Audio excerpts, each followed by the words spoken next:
Bom, gente, vamos lá. Agora eu discuti um pouco os exercícios da aula 16, Primeira República, a política da República Oligárquica, tá? Então, vamos lá. O exercício número 1, aqui do Enem. O problema central a ser resolvido pelo novo regime era a organização de um outro pacto de poder que pudesse substituir o arranjo imperial com um grau suficiente de estabilidade. O próprio presidente Campos Salles resumiu claramente seu objetivo: é de lá dos estados que se governa a república, por cima dos multidões que tumultuam agitadas nas ruas da capital da União.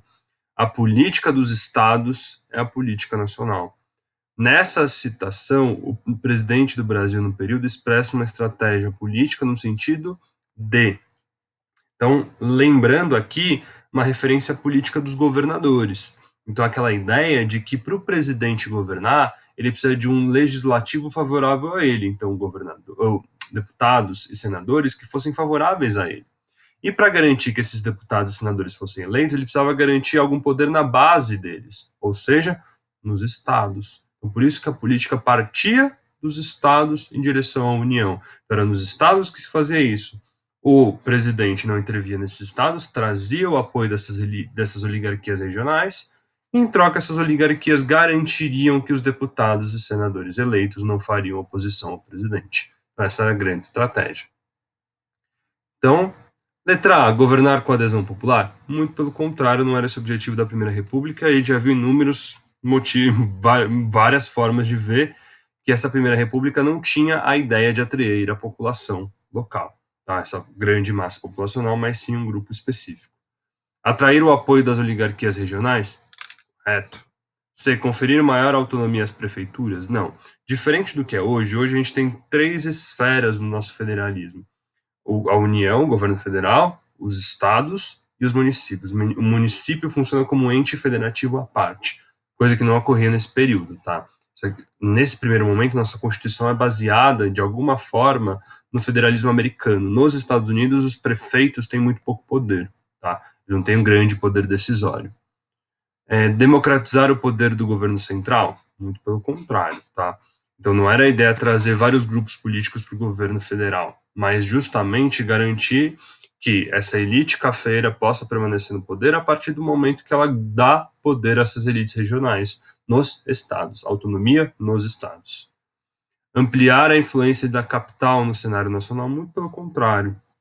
Então a ideia era realmente afastar a capital dos assuntos locais. O governo federal cuidaria apenas das exportações e importações, da política monetária e para chancelar as eleições ou não, nada muito além disso. Então a capital teria quase um papel secundário, tá?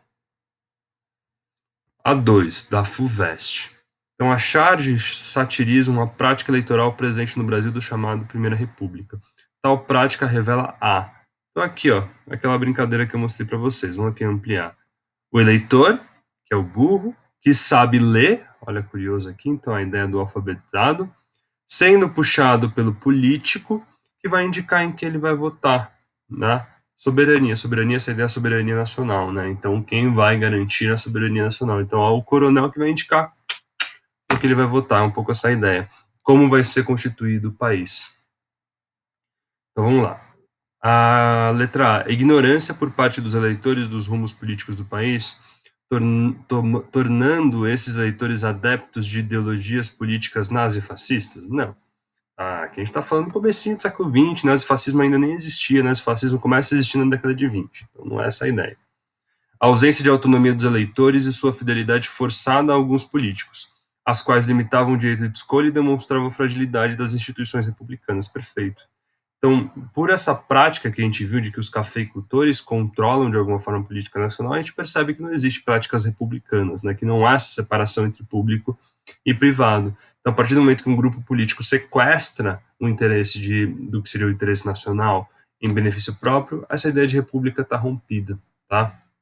E a gente viu que esses coronéis, pelo voto não ser secreto, pelo Estado não garantir benefício a essa população, esses coronéis passam a ter muita influência, muito poder.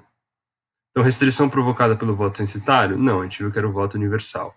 Facilidade de acesso à informação e propaganda política? Acesso à informação? Muito pelo contrário, quase não havia informação para esses eleitores de locais distantes. Ampliação do direito ao voto trazida pela República? Não houve uma ampliação, houve uma redução.